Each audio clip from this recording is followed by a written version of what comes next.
Bismillahirrahmanirrahim. Değerli kardeşim,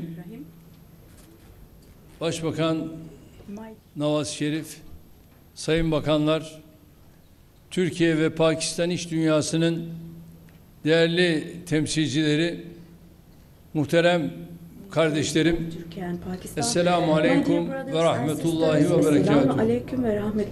ve Berekatuhu. Sizleri en kalbi duygularımla, let me greet you all with most heartfelt feelings and with warm regards. Başbakan Şerif'le birlikte bu toplantıya I would like to express my great pleasure in attending this meeting together with my dear brother, Prime Minister Sharif. This meeting brings together the distinguished members of the Pakistani and Turkish business communities, and I wish that it will lead to beneficial outcomes. The existing bond between our hearts provides a fertile ground for realizing the true potential of our trade and economic relations. Our bilateral trade, praise be to Allah, is strengthening year by year. In 2024, our bilateral trade volume increased by approximately 30% compared to the previous year, and thus it reached its highest level ever and reached $1.4 billion. But we are still far behind our target of a $5 billion trade volume. Undoubtedly, we all have a role to play in realizing our potential. In this regard, I believe that expanding the scope of our existing preferential trade agreement and evolving it into a free trade agreement will contribute to a stable and balanced increase in trade volume. In fact, the joint declaration confirming this intention was signed today by our ministers of trade. Additionally, we need to improve combined freight transportation, ensure diversity in transport options, and make progress, particularly in road and rail transportation.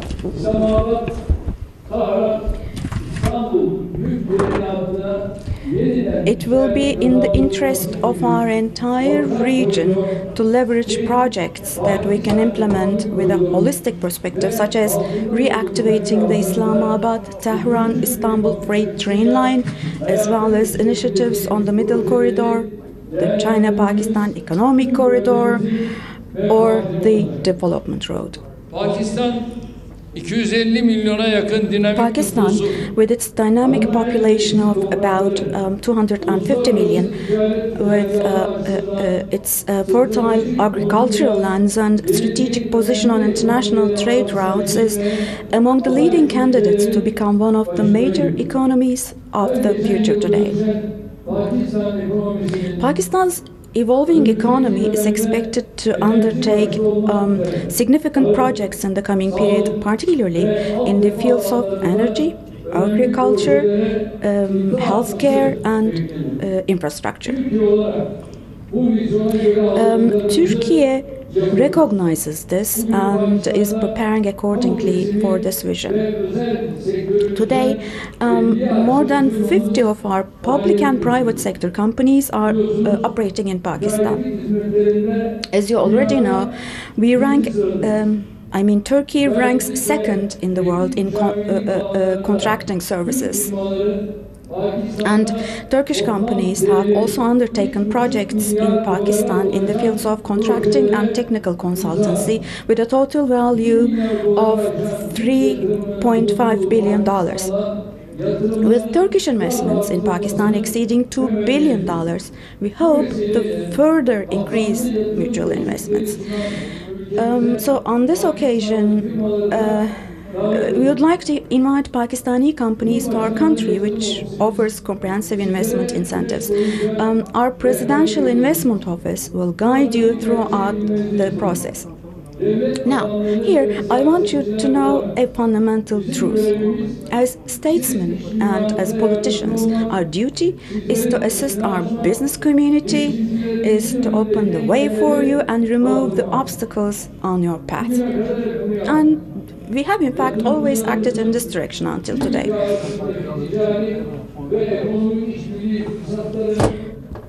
We have provided every kind of support to ensure that you make the most of the trade and economic cooperation opportunities between our two countries. And praise be to Allah, we have made visible progress in a short time through our joint efforts. God willing, inshallah, we will reach much better places. We will reap the benefits of Turkiye-Pakistan cooperation in trade, investments, and other areas as well. My dear brothers and sisters, as you already know, on February the 6th, 2023, we experienced one of the biggest natural disasters in history. In two earthquakes of magnitude 7.7 and 7.6 respectively, that occurred consecutively in a very short period, 53,000 of our people lost their lives. But as in every period of our history, during these difficult days as well, we felt the support, the prayers, and the solidarity of the Pakistani people with us, starting with the first day onwards.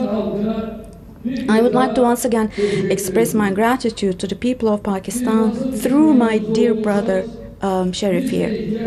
Just as you stood by us, we will also, without hesitation, continue to come to your aid in your times of hardship. Arkadaki insanlar konuşmamalılar. Last Thursday marked the second anniversary of the earthquake. I want to tell you the following. Now, despite the earthquake's direct cost to the Turkish economy reaching $104 billion and its indirect cost reaching $150 billion, currently we are rapidly healing our wounds. Despite the earthquake, we continue to advance confidently toward our goals in the economy, production, employment, investment, tourism, and the defense industry. In less than 2 years after the earthquake, we have handed over the keys to the 201,000th housing unit to our citizens whose homes were destroyed. By the end of the year, we plan to build 252,000 more housing units, God willing, inshallah, overcoming this heavy burden. While erasing the traces on the earthquake on one hand, we continue our economic advancements without slowing down on the other. In 2024, we broke the record of the last 100 years with $262 billion in exports. In the last year, we have achieved an employment increase of 986,000 people. Our employment figures have risen to 32,748 million people.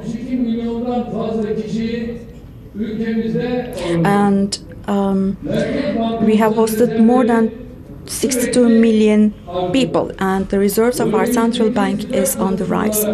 And there are hot conflicts in our region, and there are global uncertainties in the global markets. In spite of these, thank God we have been successful in these areas. Now, the conflicts and oppression in our neighbor Syria, which have continued for 13.5 years now, gave way to an atmosphere of hope as of 8th of last December. And we will work together with the new administration in Syria, and economy, investment, and trade. We will enter into a new process, entirely new process. My dear sisters and brothers, another important positive news, as you know, is the following. On the 19th of January, the good news came from Gaza. In Gaza, which has endured massacres and genocide by the occupying Israel for 15 months, a temporary ceasefire was eventually achieved thanks to a process in which we, as Turkey, also contributed. Now, our Gazan brothers and sisters are keeping to their promise, but unfortunately, because Israel hasn't been keeping its promise, the day before yesterday, unfortunately, the ceasefire again has bumped into a ceasefire, and again our region, they are trying to drag our region into blood and tears. Let me say the following, especially. Gaza belongs to our Gazan brothers and sisters, and inshallah, forever it will remain to be so.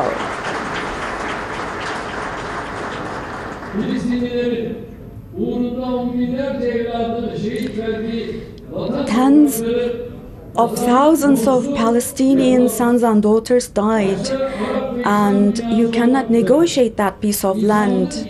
And the alliance of humanity, including Arab countries, should not leave the people of Gaza alone. I believe they won't do that.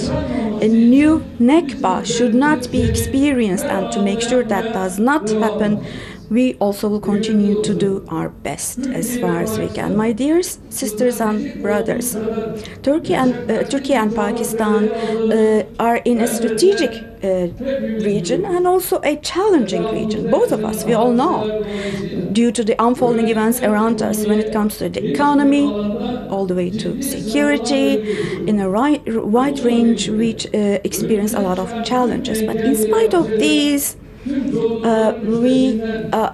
in order to be able to overcome all difficulties, we do have the ambition, the capacity, and the strength to be able to do that.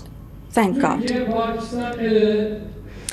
Turkey and Pakistan, if they act hand in hand, shoulder to shoulder, we can contribute to the peace and welfare of this region in so many different ways, and for this we will hold on to our targets tightly. We won't focus on challenges but on opportunities. We won't be crushed under problems, rather we will work for solutions, and we will make sure that we leave a better and happier and richer Turkey and Pakistan to our children. We will work hard to do that. I hope God will help us as we do this. With these thoughts in mind, let me talk about the documents that we signed in line with our 7th strategic high-level cooperation meeting today. I hope those documents will prove to be beneficial for both countries. Municipal services, solar energy and wind energy, and contracting services, halal industry, ICT technologies, trade and investment. So with your contributions, all of these, including health tourism, will, I'm sure, improve. I want to reaffirm once again our full commitment to supporting the mutual investment and activities of our business communities. We have full will. I hope that your discussions and contacts within the framework of this business forum here will bring prosperity to our countries and to our regions. Tonight, we will enjoy the Lay Barat tonight. And on the 1st of March, we will enjoy the first night of Ramadan. Let me hope for all of us that both of these days will bring blessings to us and will be instrumental in introducing solidarity, peace, and improvement to our peoples, to the whole world. All of my Pakistani sisters and brothers, my greetings to you for your hospitality, my warm greetings to you, and all the best to you, sincerely from the bottom of my heart.